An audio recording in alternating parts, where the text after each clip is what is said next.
everybody, and welcome once again to, extended into December, Zelda Month! I wasn't able to work on Zelda videos ahead of time like I was last year due to some personal stuff going on, so unfortunately there will only be 2 videos left for Zelda Month, plus the Majora's Mask collection videos I'm doing on my second channel, PvG Gameplay, which I will finally finish. So to make it up to you guys, I figured I'd do the 2 most oft-requested Zelda videos I get, this particular video being not only the most requested Zelda video, but the most requested video ever, Zelda or not, the Ben Drowned Creepypasta. Ben! You should talk about Ben Drowned! Make a Zelda Month G-Files about Ben! Why you no include Ben? Ben should be on here. PvG, please include the Haunted Majora's Mask cartridge with Ben. Talk about Ben. Ben. You forgot Ben! Ben Clark has subscribed to you on YouTube! You should do a G-Files on the Ben Majora's Mask Creep poster. Can you do a review on Law's Majora's Mask and a G-Files of Ben? G-Files. Ben Drowned? Why you no include Ben from Majora's Mask? Am I the only one who thinks PvG should do a video on Ben? Apparently not. Ben Drowned. Can't do anymore, got the hiccups. See what you did? Give me the hiccups. But before I do that, I'm going to cover a couple other creepy and weird theories about Zelda that I've been itching to talk about for quite some time.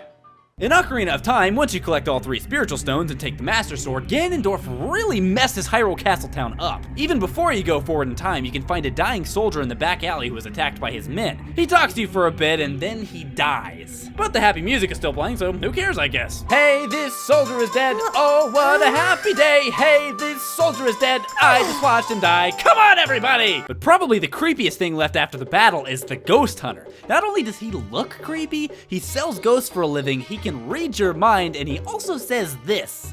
I didn't really know what to think of this as a kid. Prostitution jokes. When I was younger, I just assumed he showed up sometime after Ganondorf gets the Triforce of Power and set up shop in Hyrule Castletown because, well, that's just clearly where the party's at. But if you think about it, there's a lot of characters from the beginning of the game that aren't accounted for after Ganondorf takes over. Is it possible that one of these characters is now the Ghost Hunter?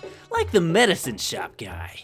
You think you're so great with that smirk little face sitting over here in your pointless shop that nobody ever goes to because you're really stupid and dumb and don't smell very good, and that guy told me that your medicine doesn't even work as good as I was originally led to believe, and so that's why I think you are the Ghost Hunter! Oh, there he is. There's a few different theories on the subject, but these are the 2 that I find the most interesting. First off, the boy in the graveyard. Whilst hanging around in the graveyard all day, stomping around and pretending to be Dampy, he seems to express great interest in ghostly activities and even wishes that he was old enough to go on the graveyard tour. He also carries a stick that seems similar to the one the Ghost Hunter later swings around. But unlike the Ghost Hunter, he doesn't like trouble and will actually scold you if you try to move gravestones.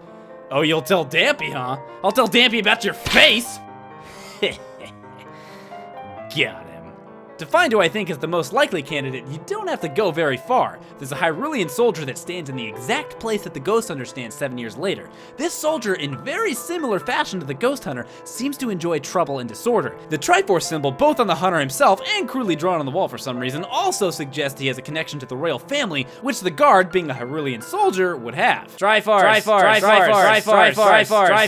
Perhaps this soldier died in the battle against Ganondorf and his spiteful spirit lingered on. Or even more intriguing is the possibility that Ganondorf admired the soldier's desire for chaos in similar fashion to how he tells Link that he likes his attitude, and in turn spared him and transformed him into the spirit-esque form. This would also help explain why the Ghost Hunter appears to admire and respect whom he calls the Great Ganondorf. The Happy Mask Salesman is a character that I talked about quite a lot, even before he became a popular topic due to the Ben Drowned Creepypasta. There's tons of weird things about him. He spazzes around, he spawns an organ out of thin air, he clearly knows way more than he's letting on, and he's even flat out scary looking and occasionally violent. But what bothers me more than what he's like is who he is. His strange demeanor and knowledge is creepy enough already, but he also disappears completely at the end of the game. This was obviously intentional, but it's not clear exactly what it's supposed to signify. Once again, there's many theories, but if I had to guess, I would say he was perhaps one of the Ancient Ones, a tribe that, according to the Mask Salesman himself, once used Majora's Mask for hexing rituals, but were eventually forced to seal away the mask due to the trouble it caused. This would explain not only his knowledge of the mask and its powers, but also his apparent ability to perform actions that could be seen as magic. Further evidence is found inside the moon towards the end of the game, where there's 5 lunar children who are theorized by many to be images created by Majora. These children's character models greatly resemble that of the Happy Mask Salesman, and they even ask Link if he too will be a mask salesman. If he was a part of the tribe of Ancient Ones that first held the mask, it would make sense that Majora would use his likeness for his illustrations. But why does he even want the mask in the first place? Because he's evil. Maybe.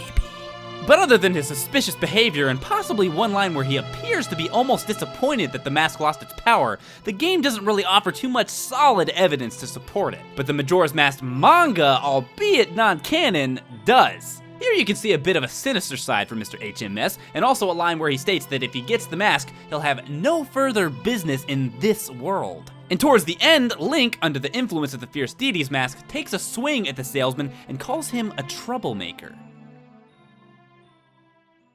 Yes, and now it's time for the thing everyone wanted to hear about for some reason. The scary, the disturbing Fake story about Majora's Mask.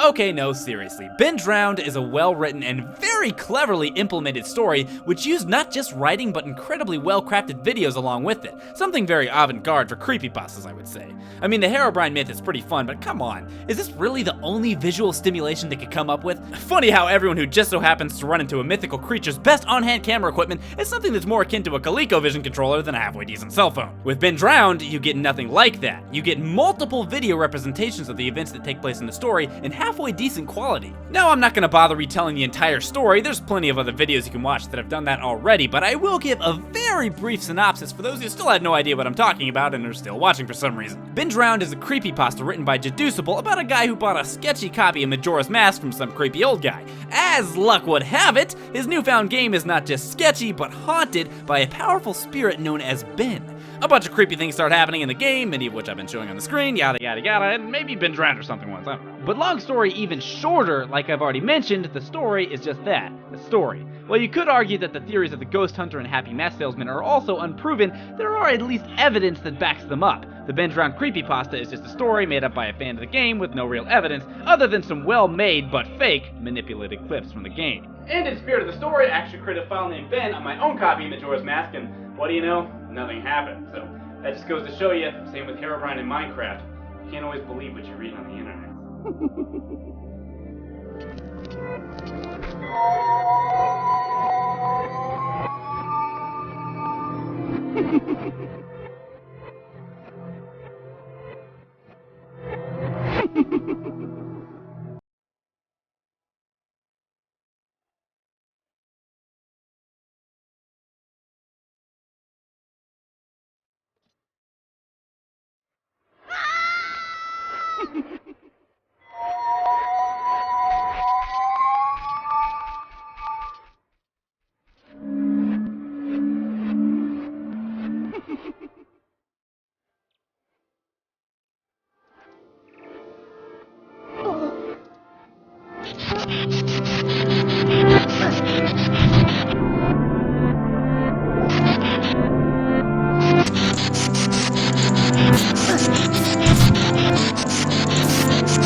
Hey everybody, thanks for watching my Zelda video on Ben.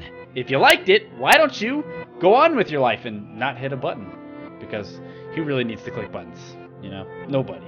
If you want some more Zelda Month, then why don't you check out my last video on Zelda Month right here. Top 5 Zelda items. Or you can watch my latest mask collection video on my second channel, PeanutButterGamer. Right here. I don't know why I'm talking like this. Ben! Facebook and Twitter. Bye!